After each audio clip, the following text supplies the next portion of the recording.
নমস্কার বন্ধুরা, কেমন আছো সবাই?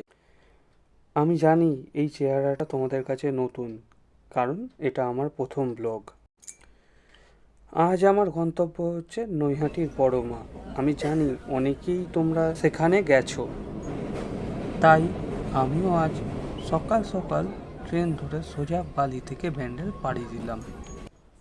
আর ব্যান্ডেল স্টেশন থেকে গাড়ি করে সোজা চুঁচুড়ো লঞ্চঘাট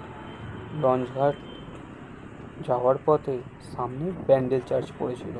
ব্যান্ডেল চার্চটা কেমন দেখতে তা এই ব্লগে তোমরা কিছুটা ঝলক দেখতে পাবে। আর চুঁচুড়া লঞ্চঘাটে এসে লঞ্চে উঠে পড়লাম। 10 মিনিটের মধ্যে আমরা পৌঁছে গেলাম নৈহাটি লঞ্চঘাট, এবং নৈহাটি লঞ্চঘাটের একদম সামনে বড় মার মন্দির। তো বন্ধুরা, আজকে আমার এই ব্লগ এখানেই শেষ করলাম। সবাই ভালো থেকো। জয় বড় মা।